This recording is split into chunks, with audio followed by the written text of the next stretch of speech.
దేవునికి మహిమ కలుగునుగాక. దేవుడే సమస్త మానవులను బ్రతికించేది, శ్వాసనిచ్చి యెహోవాయే బ్రతికించేది సమస్త మానవులను. రోమాపత్రిక 5వ అధ్యాయము 10వ వచనం నుండి 9వ వచనం నుండి చదువుదాం. తన ప్రేమను వెల్లడిపరుచుచున్నాడు. ఎట్లనగా మనం ఇంకను పాపులమై ఉండగానే క్రీస్తు మన కొరకు చనిపోయెను. క్రీస్తు మన కొరకు చనిపోయెను. తన ప్రేమను వెల్లడిపరుచుచున్నాడు. తన ప్రేమను, ఎవరి ప్రేమను? దేవుని ప్రేమను వెల్లడిపరుచుచున్నాడు. ఎట్లనగా మనం ఇంకను పాపులమై ఉండగానే క్రీస్తు మన కొరకు చనిపోయెను. మన కొరకు చనిపోయాడు, మనం పాపులమై ఉండగా. ఆయన రక్తం వలన, కాబట్టి ఆయన రక్తం వలన ఇప్పుడు నీతిమంతులముగా తీర్చబడి మరింత నిశ్చయముగా ఆయన ద్వారా ఉగ్రత నుండి రక్షింపబడుతున్నాము. ఉగ్రత నుండి పడదము. ఎలయనగా శత్రువులమై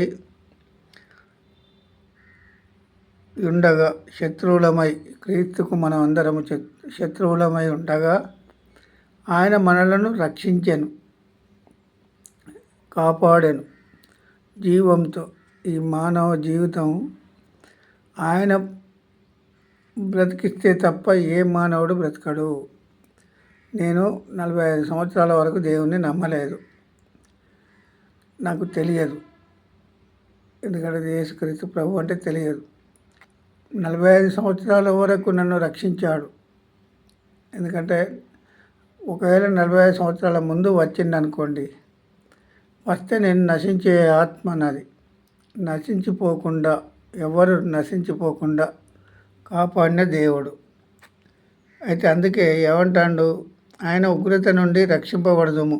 ఎలయనగా శత్రువులమై ఉండగా ఆయన కుమారుణ్ణి మరణం ద్వారా మనము దేవునితో సమాధానపరచబడిన ఎడల,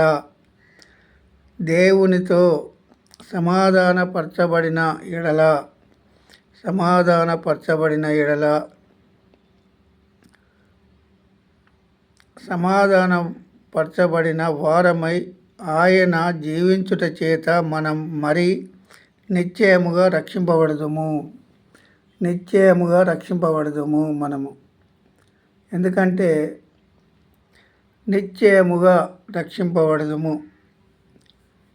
మనము మానవ జీవితం మామూలు జీవితం అని అనుకుంటున్నాం. ప్రతి మానవుడు ప్రాణం ఉంటే ఎంత, పోతే ఎంత అని అనుకుంటున్నాం. అసలు ఈ భూమి మీద మనకై మనం పుట్టిన వారం కాదు, మనకై మనం జీవించే వారం కాదు, మనకై మనం మరణించే వారం కాదు. యేసుక్రీస్తు ప్రభు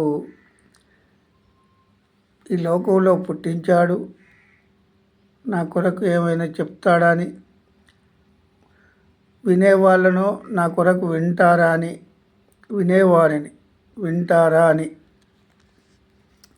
ఈ లోకంలో ప్రతి మానవుడు తన జ్ఞానంతో పుట్టిన మానవుడు కాడు. తన జ్ఞానం పనిచేయదు, పుట్టుక మీద జీవితంలో పనిచేయదు. తన జ్ఞానం పనిచేయదు జీవితం మీద, తన మరణం మీద పనిచేయదు. ఈ మూడింటి మీద పనిచేయని మానవుడు జ్ఞానం.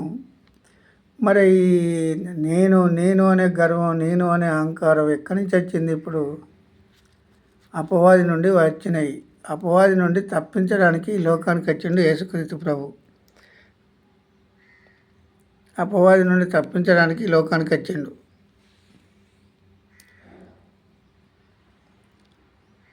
దేవునితో సమాధానపరచబడిన ఎడల, సమాధానపరచబడిన వారమై ఆయన జీవించుట చేత మరి నిశ్చయముగా రక్షింపబడదుము. నిశ్చయముగా మనము రక్షింపబడదుము.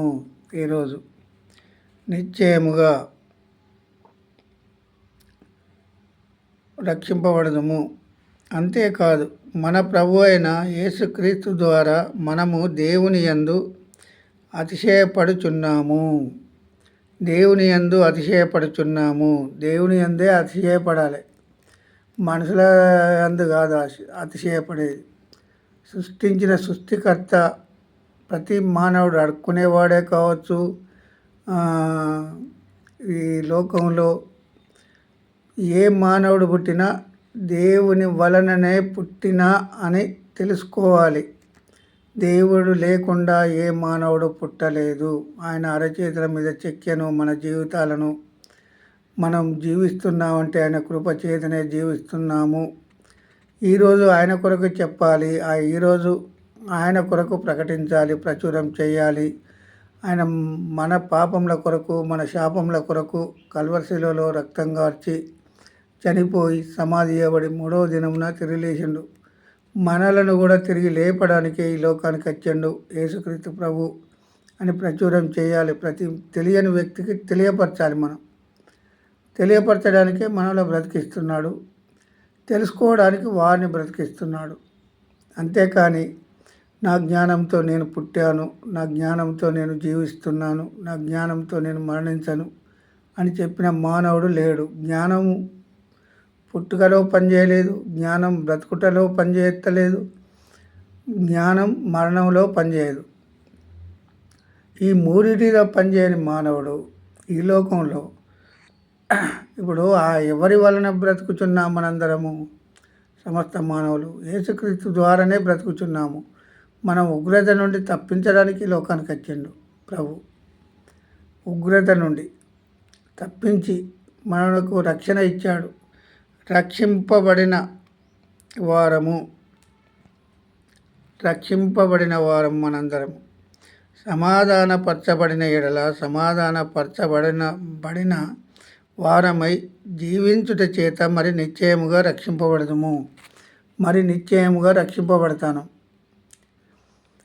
ఎట్లా రక్షింపబడతానో మనందరము దేవుని వలననే రక్షింపబడదాం. దేవుడు గనుక రక్షింపకపోతే ఏ మానవుడు ఈ లోకంలో ఉండడు. దేవుడు గనుక కనిపెట్టకపోతే ఏ మానవుడు బ్రతకడు. దేవుడు గనుక జీవం ఇయ్యకపోతే ఏ మానవుడు ఈరోజు చూడడు. ఇది కరాఖండిగా చెప్తున్నాను. దేవుడు సృష్టించిన సృష్టికర్త యెహోవాయే, యేసుక్రీస్తు ప్రభువే, పరిశుద్ధాత్మయే సమస్త మానవులను బ్రతికించేది. నాడు ఆత్మయ్య ఉన్నాడు. నాడు ఇది 4000 సంవత్సరాలు ఆత్మయ్య ఇజ్రాయేలును యూదులను నడిపించాడు. నేడు యేసుక్రీస్తు ప్రభు వచ్చిన తర్వాత 33.5 సంవత్సరాలు ఈ లోకంలో ఉన్నాడు. 3.5 సంవత్సరాలు మానవులకు బోధించాడు. ఎంతమంది అర్థం చేసుకొని ఉన్నారో, ఎంతమంది అర్థం చేసుకోలేదో దేవునికి మాత్రమే తెలుసు. దేవునికి తెలియకుండా ఏ మానవుడు బ్రతుకుటలేదు. దేవుడు కనిపెట్టకపోతే ఏ మానవుడు బ్రతకడు. ఎందుకంటే హాస్పిటల్లో ఎంతోమంది రోగులు ఉన్నారు. ఆ రోగుల పరిస్థితి చూస్తే ఎంత ఇబ్బందికరమైన, వాళ్ళు కూడా బాగుపడాలని మనం ప్రార్థించాలి. వాళ్ళు కూడా సువార్త ప్రకటించాలి. వారు కూడా సువార్త ప్రకటిస్తూ వారు కూడా జీవించాలి. దేవునికి ప్రార్థన చేద్దాం అందరం. జీవించుట చేత మరి నిశ్చయముగా రక్షింపబడదుము. అంతేకాదు మన ప్రభు అయిన యేసుక్రీస్తు ద్వారా మనము దేవుని యందు అతిశయపడుచున్నాము. ఆయన ద్వారానే మనము ఇప్పుడు సమాధాన పరిస్థితి పొంది ఉన్నాము. ఆయన ద్వారానే మనము ఇప్పుడు సమాధాన స్థితి పొంది ఉన్నాము. సమాధానం అంటే నెమ్మది, శాంతి, సమాధానం, దయాళత్వం, దీర్ఘశాంతం, మంచితనం, విశ్వాసం, సాత్వికం అనేటి ఇందులో సమాధానంలో ఉన్నాయి. సమాధాన స్థితి వచ్చింది ప్రతి మానవునికి.